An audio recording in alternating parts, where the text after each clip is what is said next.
네, 이 선생입니다. 지난 시간 이어서 계속 진행을 해보도록 하겠습니다. 자, 이번 시간에는 전산회계 1급 58회 가은부터 갈게요. 이제 58, 76, 54 다섯 회분이 남았네요. 자, 후딱 하도록 하겠습니다. 자, 7월 3일 문제 볼게요. 이번엔 좀 중복되는 문제들이 좀 몇 개 보이네요. 거래처 청송으로부터 제품을 매출하고 받은 받으러움이 있어요. 받으러움 500만원. 늘 말씀드리는 겁니다. 는, 이, 중, 가, 이런 식으로 이렇게 끝이 떨어지면서 매출 채권이나 매입 채무 같은 게 나오면요. 그 채권 채무가 이제, 소멸된다고 보시면 돼요. 줄 돈 받을 돈이. 자, 그 다음에, 거래은행인 금빛은행에서 할인하고라고 돼 있죠. 할인의 상황입니다. 이거 앞에 설명드린 바가 있는데, 아마 65회가 들어가 있는 회차를 보시면 이 설명이 아마 있을 거예요. 그래서, 할인료. 그죠? 어음과 관련돼서 우리가 이제 할인료가 있고 만기 추심에 관련돼서 수수료가 있죠. 추심료는 수수료 비용, 판매비 관리비, 할인료는 대개는 이렇게 문제에서 매각거래라는 말이 나와요. 매각거래, 차입거래라면 이게 이자 비용인데요. 매각거래라고 하면 매출채권 처분 손실로 하시면 되겠습니다. 당사 보통예금이니까 보통예금 계좌 입금되었다. 자, 이거 이제 바로 분계를 들어가 보면요. 이렇게 분계할 수 있겠어요. 자, 분계를 해보면 자, 우선은 대변에 자, 받으러움이 없어집니다. 받으러움이 없어지고요. 그 다음에 금액은 500만원 이렇게 없애주시면 되겠고요. 그 다음에 거래하는 금액을 할인하고, 할인료라고 되는데, 할인료는 제가 매출채권 처분 손실을 이미 말씀드렸어요. 왜? 매각거래니까요. 매각거래. 손. 자, 20만원 가주면 되겠고, 480인데 굳이 할 필요가 없어요. 보통예금이 입금되었다. 차변에 보통예금. 자, 그 다음에 이제 받으러움 거래처 안 걸어 좀 섭섭하죠. 어디입니까? 청송이죠. 받으러움 거래처는 청송이 되겠다. 자, 이렇게 정리하시면 되겠고요. 그 다음 가볼게요. 7월 21일, 7월 21일이에요. 자본적 지출과 수익적 지출에 대한 문제네요. 자, 같이 한번 보시면, 공장 건물에 대한 지출 내역, 공장 건물이라고 되어 있습니다. 500분대 냄새가 물씬 풍기죠. 회계 처리를 하시오라고 되어 있는데, 고정자 등록은 생략하고 늘 전산회계 읽으면 고정자 등록 문제 잘 안 나옵니다. 대금은 전액 당저수표를 발행한 지급하였다라는 말이 나오고요. 자, 그러면, 파손으로 인한 유리 교체 비용, 이거는 이제 수익적 지출에 해당이 되겠습니다. 그 다음에 내용에서 증가를 위한 대수선비 금액이 크죠? 이거는 이제 자본적 지출이 되겠고요. 건물 외벽의 도색비, 이건 이제 수익적 지출인데, 쌤, 아니 어떻게 선생님은 이것만 보고 금방 아시나요? 일단은요, 얘는 금액이 커요. 그러니까 자본적 지출이에요. 얘는 금액이 얘에 비해서는 작아요. 그래서 수익적 지출이에요. 보통 이제 금액만 보고 착하면 알 수 있고요. 근데 이제 금액으로도 좀 확인할 수가 없어요. 그럼 이제 어떻게 판단하느냐? 자, 이것도 정리를 좀 해드릴게요. 시험용 정리를 해드리겠습니다. 시험용 정리. 우리가 이제 자본적 지출이고 수익적 지출이 있었죠. 시험용 정리. 자, 보겠습니다. 우리가 취득 후의 지출이죠. 취득 후의 유지 보수에 관련된, 이거 이제 수선 유지비라고 하는데요. 수선 유지비에 관련된 지출을 크게 이제 우리가 두 가지로 나눕니다. 자산의 수선 유지비겠죠. 자, 이것이 이제, 자본적 지출로 보느냐. 그죠? 또는 이제 수익적 지출로 보느냐. 자, 우선 이제 키워드가 있습니다. 자본적 지출로 보는 이런 이제 키워드에는 뭐가 있냐면 여기다 쓸까요? 자, 설치, 추가, 증축, 증설, 개량, 이런 식의 뭔가 이제 자꾸 만드는 거, 그죠? 그 다음에 내용 연수 증가, 이런 식의 키워드들이 나오고요. 물론 더 있습니다. 이거 외에도. 그리고 주로 이제 금액이 큽니다. 금액이 그렇고요. 수익적 지출 경우에는 이제 유지, 보수, 이런 내용이 나오고요. 그다음에 이제 교체, 그다음에 이제 대체, 그다음에 이제 뭐라고 할까요? 도색이 이제 페인트 칠이죠. 도장도 이제 칠하는 거, 색칠하는 거, 이런 거 얘기하는 겁니다. 그러니까 단순 교체죠. 자, 이런 것들은 이제 주로 이제 금액이 작은 것들이에요. 금액이 자금, 이런 식으로 가주면 되겠습니다. 자, 이렇게도 볼 수 있는 부분이 있고요. 자, 요걸 이제 좀 다르게 해석을 하는 부분은 이제, 요것도 이제 이어서 가보면요. 우리가 자본적 지출의 경우에는, 자산으로 처리를 해요. 그래서 이제 해당 자산의 이제 취득 원가에 이제 자, 아유, 감기야. 기침이 또 있고, 아직 감기가 완벽하게 난 게 아니기 때문에 몸 상태가 메롱이에요. 아침보다, 낮보다 좀 나은 것 같아요. 아, 역시 저는 놀면 아프고요. 일하면 안 아픈 것 같아요. 저는 계속 강의를 해야 되는 숙명인가 봐요. 자, 그래서 열심히 하고 있지 않습니까? 자, 그 다음에는요, 이게 이제 비용 처리를 하는 게 있어요. 비용 처리를 하는 건데요. 자, 비용 처리하는 방식에는, 아이고, 이게, 사람의 마음이 곧지 못해서 이제 선이 제대로 안 나가네요. 자, 비용 처리, 태블릿을 바꿔야겠습니다, 이제. 자, 비용 처리하는 방식은 두 가지가 있는데요. 일단은, 이걸 수선비로 처리하는 부분이 있고요. 수선비. 물론 이제 이것도 제조냐 판관이 나눠지겠죠? 그 다음에 이것도 차량 유지비로 처리하는 경우가 있어요. 물론 제조냐 판관이 나눠지겠죠. 근데 이게는 차 이외의 것들을 보면 되겠고요. 이거는 차에 대한 거예요. 그러니까 차에 대한 수선 유지비가 들어가는 수익적 지출의 경우에는 차량 유지비라고 처리하고 별도의 계정 과목이라고 보시면 돼요. 특수 계정 과목이라고. 이제 차에 대해서 이외의 것들, 뭐 비품이라든가 기계장치라든가 건물이라든가 이런 거에 대한 수선비가 들어간다면 그냥 수익적 지출은 수선비로 처리하면 되겠다. 이제 계정 과목이 좀 다르다. 그렇게 이해하시면 되겠습니다. 자, 일단 뭐 그렇고요. 자, 그럼 이제 분계만 하면 되겠죠? 분계를 하겠습니다. 분계를 들어가면 쓱 가운데를 긋고요. 공장 건물에 대한, 자, 요거에 대해서 이제 우리가 수선비가 있겠죠? 자, 수선비. 수익적 지출. 물론 공장 건물이기 때문에 제조 경비라고 할 수 있겠습니다. 두 개 더 하면 되죠. 얼마니? 이거 얼마입니까? 510만 원인가요? 510만 원 맞네요. 참 계산도 잘해요, 저는. 그다음에 이게 뭐예요? 건물이 되겠죠. 공장 건물이니까 어쨌든 건물은 건물이지 않습니까? 1460. 굳이 뭐 이걸 또 계산할 필요는 없어요. 당좌수표를 발행하여 지급하였다. 자, 이렇게 정리하시면 되겠습니다. 자, 됐고요. 합치면 얼마입니까, 이게? 1970? 네, 1970이네요. 아무튼 뭐 그게 중요한 건 아니고, 지가 알아서 맞춰주는데 뭘 계산합니까, 그죠? 바빠 죽겠는데. 일본에서 수입한 원재료를, 수입한 원재료를 부산항에서 대구의 생산 공장까지 운송하고 운송료가 들었대요. 비싸네, 350. 자, 현금으로 지급하였다라고 되어 있습니다. 뭐겠습니까? 이거 분계 여기서 바로 그냥 해드릴게요. 자산 취득과 관련되어 있는 부대 비용이죠. 보통 이제 우리가 수입이라고 하면은 많이들 이제 헷갈려 하시는 분들이 운송 보험이라는 게 일단 있고요. 그다음에 이제 하역료라는 게 있어요. 이제 수입과 관련돼서 이제 배에서나 비행기에서 이제 특히 이제 배죠. 부둣가에서 이제 배에서 이제 그 내리는 거 있지 않습니까? 하역료라 그래요. 배에서 부둣가로 내리는 걸 하역한다 그래요. 운송 보험. 그리고 이제 이쪽 테마에서 많이 틀리는 것들 중에 하나가 뭐냐면 이건 빨간색으로 써줄까요? 많이 틀리는 것 중에 하나가 이 관세예요, 관세. 얘들아, 관세는 있잖아. 원재료다 또는 상품이다. 해당 재고 자산의 원가. 얘네들은 모두 뭐예요? 비용이 아니라고요. 자산의 취득원가에 가산하는 거예요. 이렇게 말을 했는데도 시험장에서 관세를 세금 과목과 처리하는 어려운 상황들이 있어. 그럼 미치는 거예요, 진짜. 그럼 다음에 시험 한번 다시 보겠다는 결연한 의지가, 굳건한 의지가 보이는 거예요. 분명히 내가 이렇게 오바지를 하는데 틀리기만 해봐. 이번에 2월 20일 날 내가 확인해 보겠어. 원재료는 알겠죠? 취득 부대 비용으로 봐서 이거는 해당 자산의 원가에 가산시키는 겁니다. 아시겠죠? 재고자산뿐만 아니라 내가 차를 수입하는데 관세가 들었다. 차량 운반구예요. 뭐 건물은 수입할 수가 없겠고 기계장치 수입하는데 들어가는 관세가 들어왔다. 이거 기계장치예요. 세금과공가 아니다. 관세는 세금과공가 아니다. 알겠죠? 이렇게 오바지를 했는데 한번 틀려보면 해봐. 알겠죠?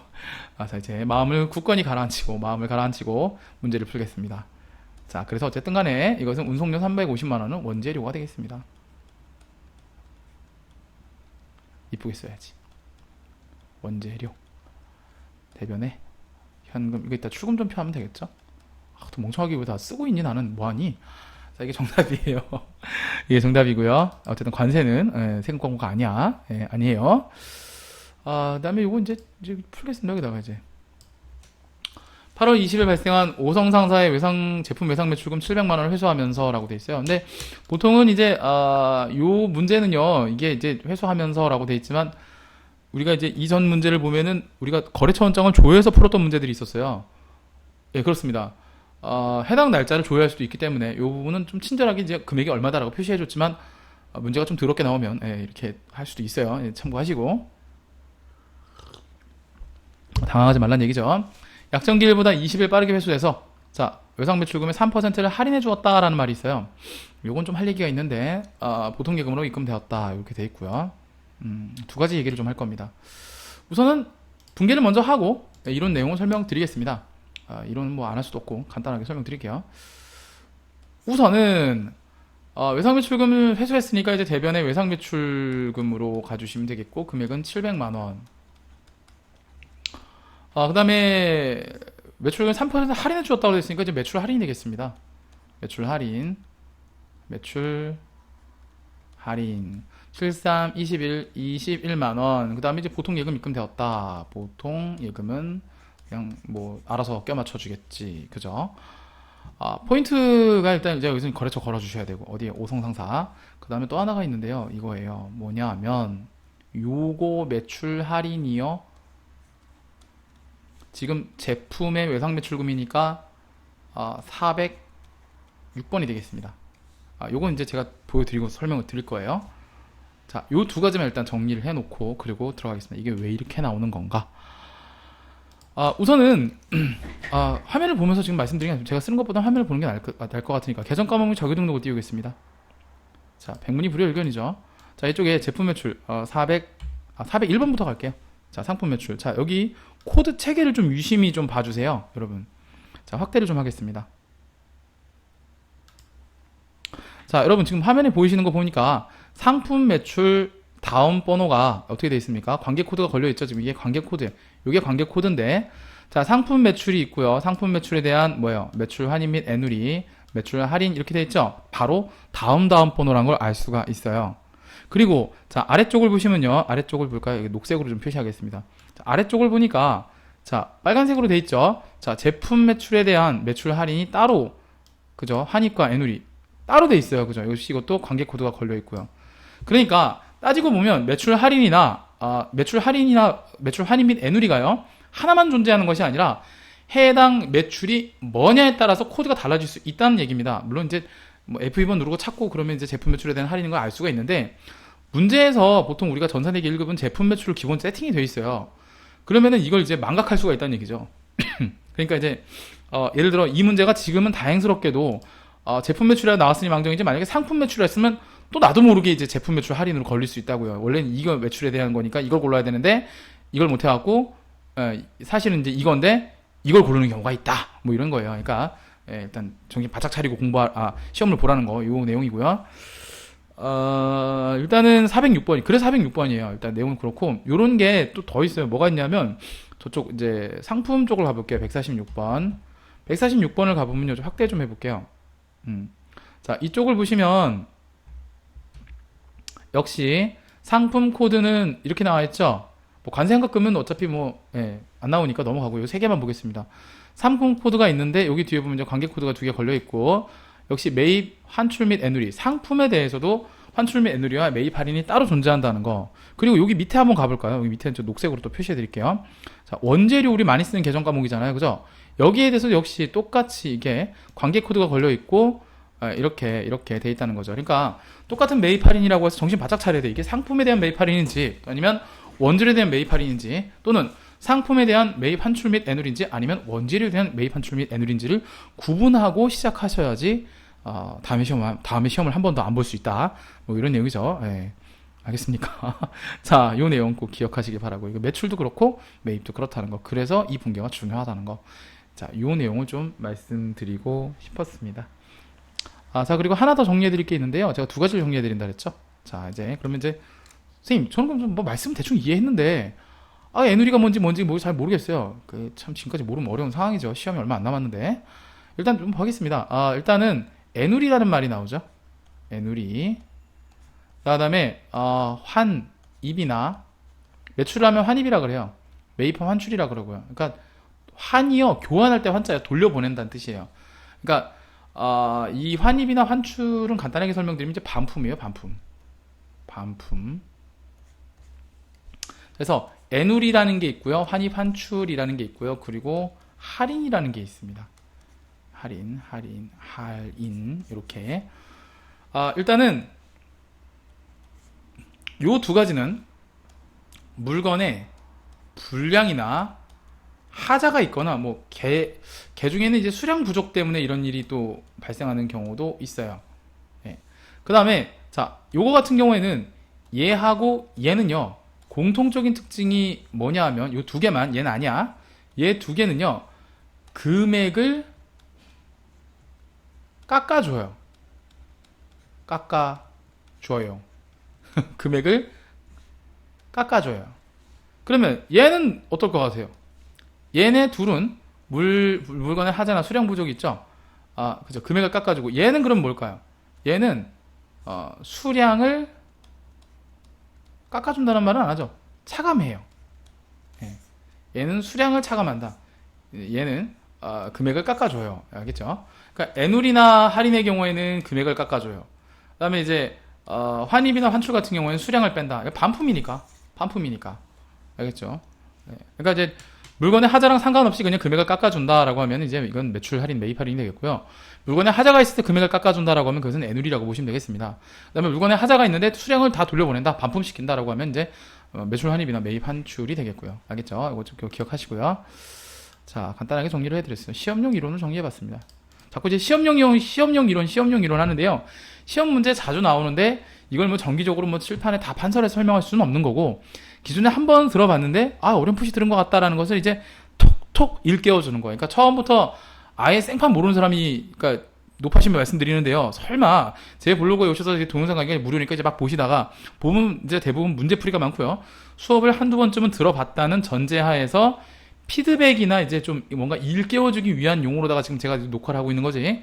절대 뭐 학원비 한 푼 안 내고 그러니까 뭐 학원비 한 푼 안 된다는 얘기는 좀 다 뒤집어서 말하면, 그러니까 학교에서 공부하는 고등학생들도 이거 수업을 듣는 학생들이 있어요. 그래서 제가 드리고 싶은 말은 본인이 공부에 대한 노력을 하지 않고 그냥 요거만 살짝만 배워갖고 뭔가 판을 뒤집으려고 하는 그런 얄팍한 생각을 하시면 안 돼요. 제가 학생들한테 늘 말씀드린 내용이지만 여러분, 공부는 엉덩이로 하는 겁니다. 알겠죠? 저도 엉덩이로 했어요. 엉덩이가 커졌어요. 그래서 공부는 엉덩이로 하는 겁니다. 알겠죠? 노력과 어떤 내용들이 이제 피땀 흘려 어떤 그런 것들이 결실이 된 상태에서 제가 그것을 극대화시켜주기 위해서 이걸 지금 하는 거지, 아예 답도 안 나오고 노답인 사람들 갖다가 이걸 해줄 수는 없어요. 예. 그러니까 제가 이걸 녹화시키는 이유는, 그러니까 노력 안 하는 사람 좋으라고 한 게 아닙니다. 노력 안 한 사람이 그거 봐도 알 수가 없어. 공부를 안 했는데 뭘 어떻게 알아, 그죠? 자, 뭐 그렇다는 얘기고요. 계속 갈게요. 생산 직원입니다. 500번째 냄새가 물씬 풍겨요. 장현적 씨의 퇴직금 1200만 원 중 소득세 및 지방소득세라고 되어 있는데 이건 원천징수세 얘기죠. 원천징수 한 후라고 나와 있습니다. 그 다음에 이제 차인지급액, 나머지가 이제 보통예금 계좌에서 이체하였다고 되어 있고요. 퇴직급여 충당부채가 친절하게 2천만 원이라고 되어 있어요. 그럼 뭐 밑에 거 조회할 필요는 없긴 한데 바로 여기서 분개를 할게요. 근데 만약에 이제 이거 이제 좀 옛날 회차잖아요. 지금 58회 가은이죠. 최근 기출 문제들 보면은 이건 관련 계정을 조회하게 돼서 합계장시산표를 조회를 해야 됩니다. 합계장시산표를 조회하게 된다면은 이제 그때는요, 고민하지 마시고 해당 날짜 12월 31일 아니에요. 요 해당 날짜인 요 날짜를 조회하셔야 됩니다. 알겠죠? 요 날짜 트라이얼 밸런스 TB를 조회하셔야 된다. TB는 합계장시산표예요.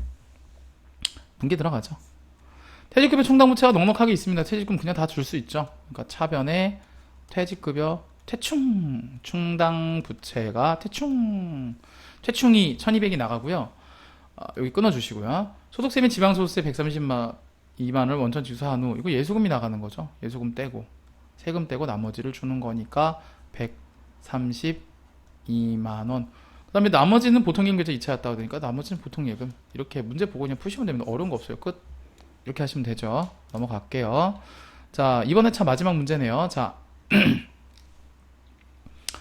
9월 25일날 지급한 지급급여 관련된 차감 징수액이라는 게 있나봐요. 이제 9월 25일날 뭐 지급한 지급급여가 있나봐요.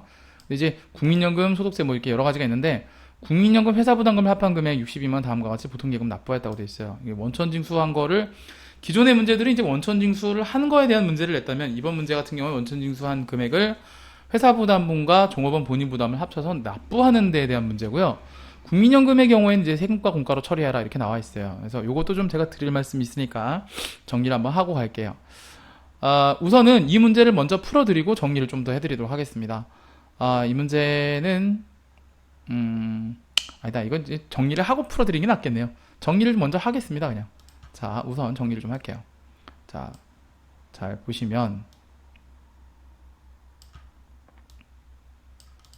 자, 준비가 됐으니까 시작할게요. 우리가 이제 원천징수와 관련되어 있는 모든 내용들을 한번 다 깔고 한번 진행해 보도록 하겠습니다. 모든 내용들을 깔고 진행할게요. 일단 회사가 부담하는 돈이 있고요. 그 다음에 종업원이 부담하는 돈이 있어요. 예, 그죠? 그 뒤에 이제 계정 과목을 좀 쓸 겁니다. 우리가 이제 대표적인 것들이 뭐가 있냐면요. 소득세라는 게 있어요. 소득세. 그 다음에 이제 지방소득세. 이게 이제 옛날 어른들은 이게 갑근세, 주민세라 그랬는데 아직도 갑근세, 주민세라고 하시는 분들 많아요. 지방세법도 개정됐고요. 소득세법도 개정돼서 더 이상은 갑근세, 주민세란 말은 안 씁니다. 그냥 소득세 또는 근로소득세, 지방소득세라고 표현을 합니다. 일단 그렇고요. 이거에 대해서 이제 회사가 부담하는 돈이 또 있고 종업원이 부담하는 돈이 계속 설명드릴게요. 소득세, 지방소득세. 그 다음에 이제 우리가 국민연금이 있고요. 전산액이 1금용으로만 이론 정리를 그냥 자를게요. 그 다음에 건강보험이 있죠. 건강보험. 이 건강보험은 이제 장기요양보험을 포함하는 개념이라고 보시면 되겠어요. 이제 6점 몇 프로인가 이렇게 떼는 게 있어요. 장기요양보험. 갑자기 생각이 안 나요. 6.5%였던 것 같은데 올랐나? 아무튼 그렇고요. 그 다음에 이제 고용보험이 있죠. 고용보험은 이제 보통 시험 문제 잘 안 내요. 왜냐면 좀 고용보험 사업이 원래 세 가지가 있는데 시험 문제 나오는 거는 실업급여 사업밖에 안 나와요. 일단 근데 이제 일단 이런 게 있다는 거. 여기까지. 원래 4대 보험이라 그러면 여기 산재보험이 더 들어가야 되는데 산재보험 시험 문제 잘 안 나와요. 자, 일단 여기 정리해드리면 회사는 소득세나 지방소득세를 부담할 이유는 없어요. 종업원이 모두 100% 부담을 합니다. 이거 종업원 거를 그냥 회사가 대신 떼주는 거기 때문에 여기에 따른 개정 과목이 없어요. 따로 뭐 처리하는 게 없습니다. 역시 이래서 이거 따른 개정 과목도 없고요. 종업원 같은 경우에는 이제 이거 100% 떼는 거, 이건 뭐지 예수금이라고 하는데 사실 종업원이 부담하는 부분에 대한 모든 부분들은 모두 이것을 예수금이라고 합니다. 종업원 부담분에 대해서는 이것을 예수금이라고 합니다. 그런데 이제 회사가 부담하는 회사 부담분이 이제 문제인 거죠. 자, 이거 반을 나누겠습니다. 이렇게. 참 이렇게 마음이 굳지 못해요. 그냥 쭉. 그래도 마음에 안 들어요. 얘는 또 왜 이렇게 많이 또 파고들었니? 참 이해해주세요. 제가 원래 뭐 화가 나 그런 사람은 아니니까. 그렇지 이해해주세요. 자, 이제 국민연금의 경우 이제 요건 이제 국민연금의 경우에는 회사가 반을 내요. 종업원도 반을 내고. 종업원 부담분은 어쩌까 예수금이라고 말씀드렸죠. 건강보험, 장기요양보험 반을 내요. 고용보험 반을 내요. 이거 똑같습니다. 장기요양보험도 똑같아요. 보통 이제 같이 계산합니다. 이 두 개는. 그래서 회사가 부담하는 이제 개정 과목이 있어요. 개정 과목은 뭐라고 하냐면 이건 당연히 개정 과목이 없어요. 그 다음에 이제 요거 국민연금을 이렇게 문제 제시한 대로 이게 맞습니다. 세금과 공과라고 합니다. 세금과 공과. 물론 이제 판관비랑 재료경비랑 나눠지겠죠. 요 두 개는요 보통은 그냥 하나로 표시를 합니다. 복리후생비라고 많이들 해요. 뭐 어떤 데는 보험료도 있긴 있는데 그냥 복리후생비라고 합니다. 자, 그럼 이제 요거의 경우에도 이제 표현을 안 드렸는데 이것도 이제 반을 종업원이 내고요. 이것도 반을 종업원이 내요. 그러니까 종업원이 내는 부분 다 예수금이다. 그리고 회사가 이 중에서 부담하는 부분이 있다면 이 중에 어떤 건 세금과 어떤 건 복리후생비 간다. 이렇게 보시면 되겠습니다. 그럼 이제 이걸 가지고 이제 문제를 풀면 될 것 같아요. 자, 이제 문제 다시 돌아와서요. 문제 먼저 정리를 해드리고요. 국민연금이 이제 40만 원이 있고요. 그다음에 소득세 등이 이제 22만 원 있대요. 이건 이제 전부 다 종업원이 내야 되는 돈이고 이거는 이 중에 반은 회사 거고 반은 종업원 거란 얘기예요. 근데 웃긴 거는 뭐냐면 이게 황당한 문제가 영업부 직원의 비율이 30%고 제조부 직원 비율이 70%래요. 그러니까 이제 판매비와 관리비가 30%고 그 중에 20만 원 중에 나머지 70% 그러니까 27, 14, 14만 원 정도 되겠네요. 14만 원이 제조원가 쪽에 해당되는 세금과 공과라 이거죠. 그러니까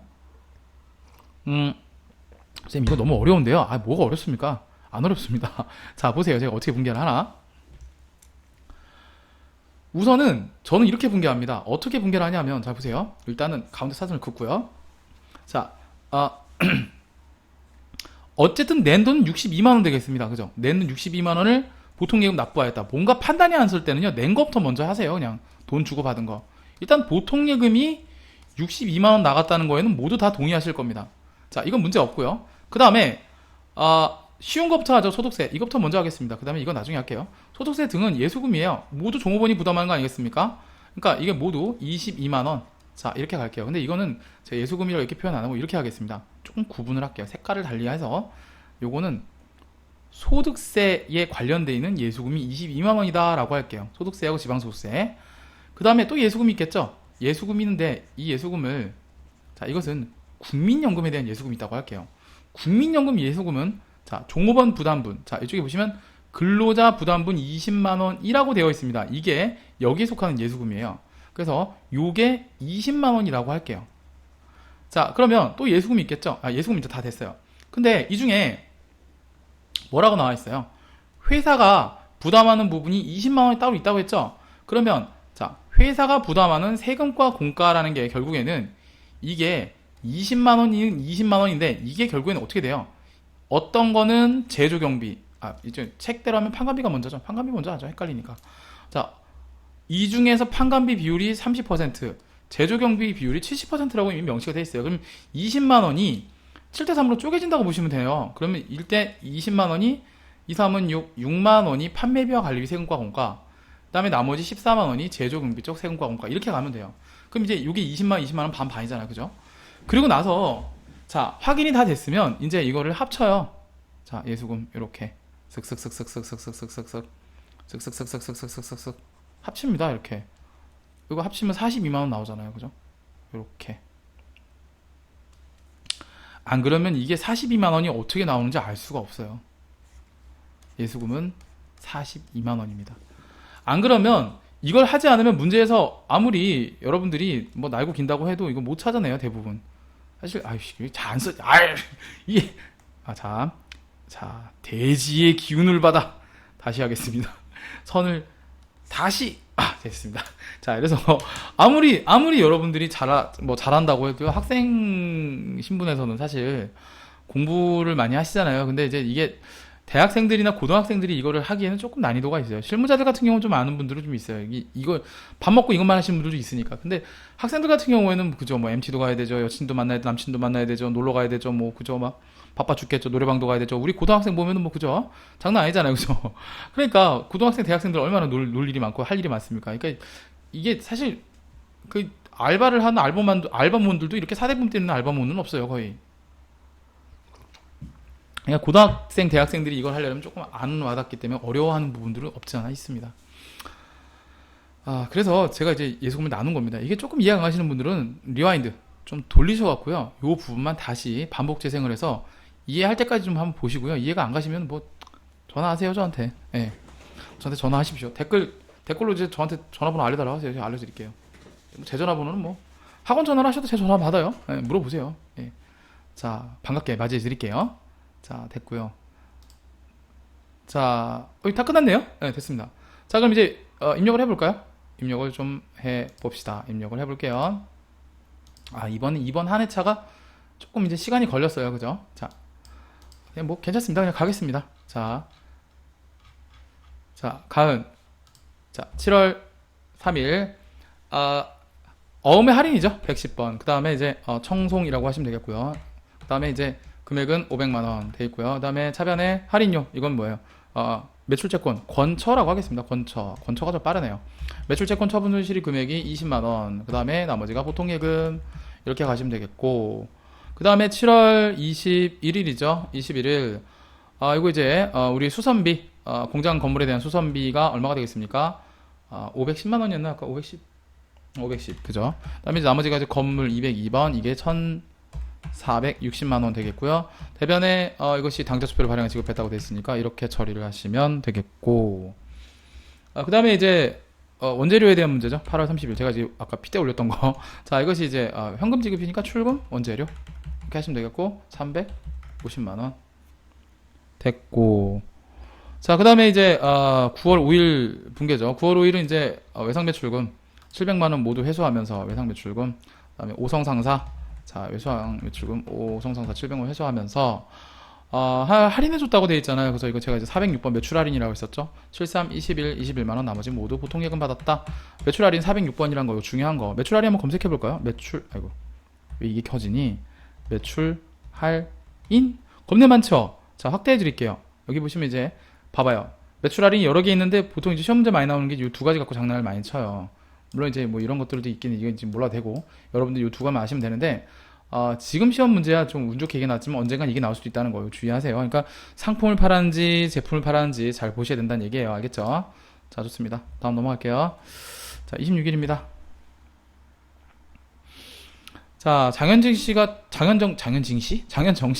퇴직한 거죠. 퇴직급여 충당부채가 넉넉하니까 다 1200 빼주시면 되겠고, 그 다음에 예수금이 254번, 요 금액이 132만원 되겠고, 나머지가 보통 예금 계좌에서 이체 지급하였다. 됐고요. 자, 그 다음에 이제 6번 문제죠. 자, 6번 문제는 10월 25일 되겠습니다. 10월 25일 되겠고요. 이거 이제 원천징수 금방 했던 문제죠. 자, 이거 대변부터 갈게요. 대변은 돈 준 건 맞잖아. 62만원. 그죠? 그 중에서 예수금이 제가 42만원이라고 말씀드렸고, 나머지 817번, 이게 7321 6만원 되겠고요. 그러니까 7320이 아니라 20만원에 30%니까, 그죠? 그 다음에 2724 517번 세금과 공과가 14만원 되겠다. 이렇게 나눠서 가시면 되겠다. 자, 됐습니다. 자, 넘어가고요. 자, 요번 회차는요, 요거 하나만 할게요. 왜냐면 좀 30분씩이나 걸려갖고, 예, 좀 이제 저기 할 수 있으니까, 지루할 수 있으니까, 57회 정리를 하고 나머지는요, 예, 좀 쉬었다가 가도록 할게요.